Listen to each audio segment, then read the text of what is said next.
Hey, what is going on guys, this is Tharsha and welcome back to another video on the channel. Today we're going to be talking about how to build commanders in Lord of the Rings Rise to War. So I know I've done a lot of commander build videos before and this is not one of those, okay? Today I'm not going to be saying this is Eowyn's best build, this is Gimli's best build, this is Galadriel's best build.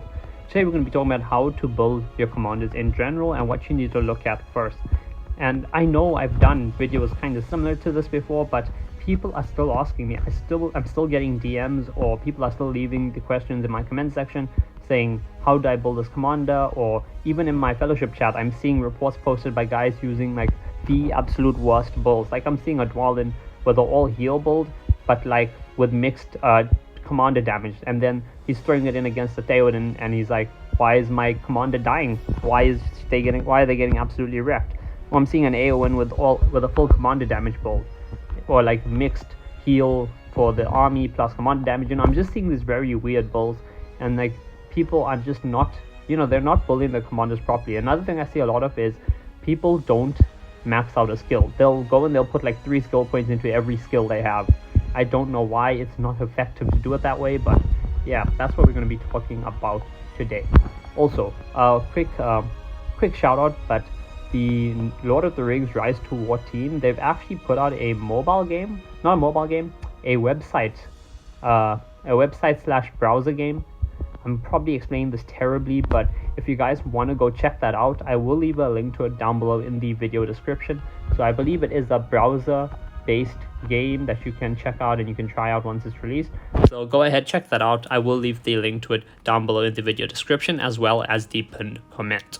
Anyway, back to the video. So let's go and have a look at my commanders, right? And we're just going to pick, well, we're going to choose any command. Actually, do I have the gems for this? Not really. I'm kind of broken gems, guys. So we're going to pick a commander I haven't already assigned skill points to, okay? They don't really, okay, well, they're all really low level. So you know what, we're just going to have a look at any of my commanders. It doesn't really matter. But when you're picking a commander, right? So when you're picking a commander to build, well, there's some stuff you have to take into account, okay? So the most important thing is, what commander do you enjoy playing with, okay? Don't pick a commander just because they're, everyone says they're absolutely OP. I mean, maybe they have slightly better skills, maybe they're slightly stronger, whatever. But every commander can be made to do pretty decently. I'm not going to say great because some are just not as good as others, but yeah, pick a commander that you like first and foremost. Secondly, make sure the commander is, gonna do well in your faction, though honestly that's not such a big issue because the only thing that really affects what your commanders from your faction is your tier 4s. Like right now, I'm playing Rohan and I don't even have marshals. I'm literally not using any marshals in my Eowyn army, so yeah. But still, just pick commanders that are going to suit your playstyle that you like.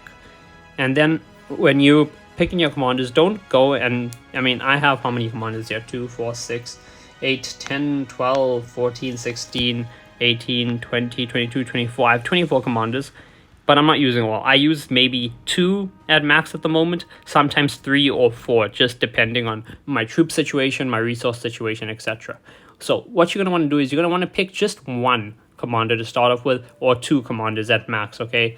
Especially if you're a lower spending player. So if you're a season pass spender only, or you just spend here and there, but you're not a big spender who's going to have a whole crap ton of overpowered gear, then pick 1 or 2 commanders, okay? 2 is the sweet spot.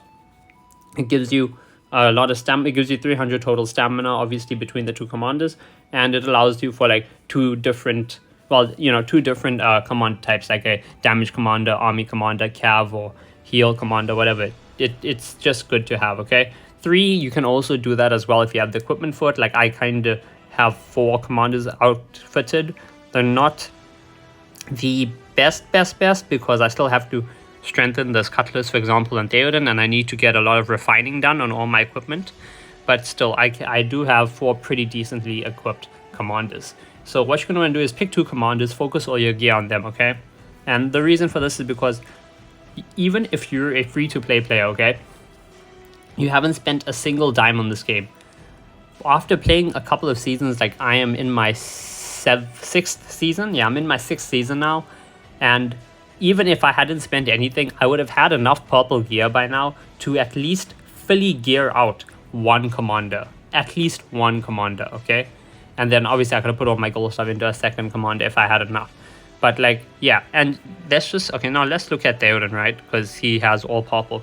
Like, just being free to play, you will still have enough stuff to get him a cutlass, a scout's mail, a horseman's helm, and a hit lane. And you would be able to fully strengthen that and slowly refine that as well. And even just having that one commander that's really strong, that's properly geared out, right, will allow you to go and fight whales. Even if a whale has full golden gear, all fully refined and stuff, yes, they're probably going to win the fight, but you're still going to be able to go and deal a good amount of damage for being a free-to-play player. So that is something you need to think about, okay? Pick 2 commanders that you're really, you know, happy to play with, especially to invest in and to use for a long time. Because most commanders, you're not going to be able to just switch gear between them. I mean, some you can, like Eowyn and Theoden, I can switch the gear between them because they're both cav commanders, so I use the same gear basically for them both. But yeah, you're going to want to do that. Secondly, let's go over to these skills. Now, when we're talking about skill bulls, okay, please, for the love of God, don't, just please don't, guys. Don't put, like, points into every single skill on you, okay? There's no point doing that, okay? What I see people doing is I'll see them put, like, 7 or 8 points into each of the main skills, which are these ones over here.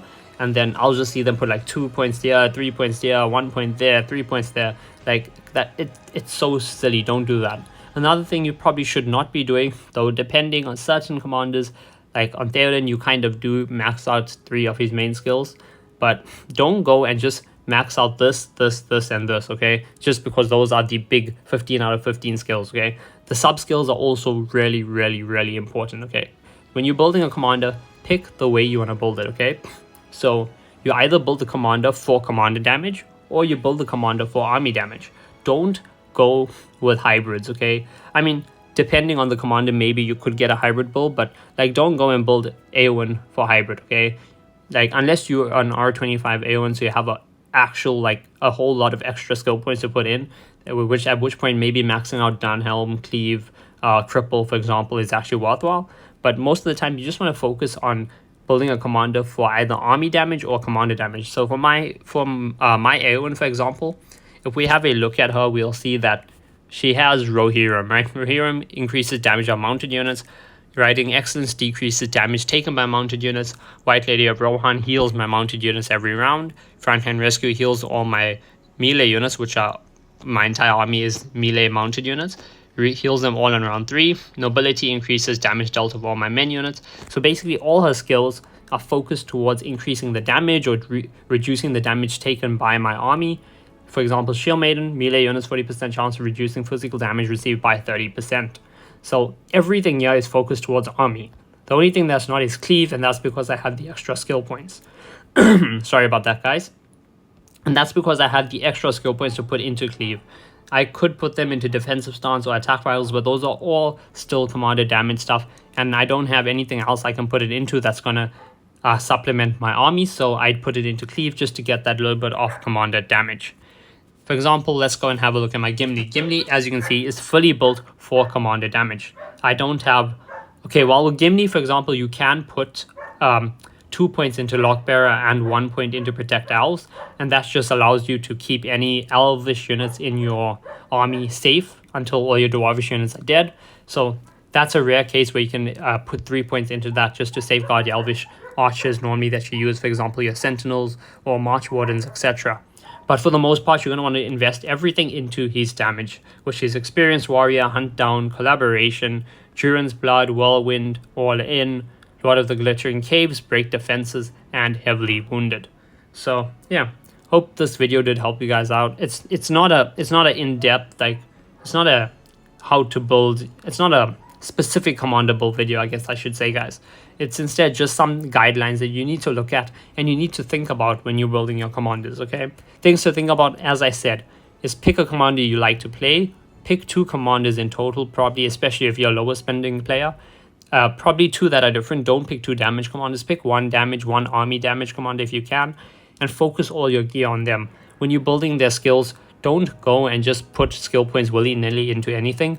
Google a build or ask in the Discord server or ask in your fellowship for a build for the commander you're using, and don't just put like You know, don't try and max out just all the main skills, or don't just try and put skill points into everything. Only select the skills that are actually going to be useful to you, okay? Anyway, if you guys did enjoy this video, please do drop a like, comment, and subscribe to the channel. And don't forget to turn on those post notifications. Anyway, I'll see you guys in the next video.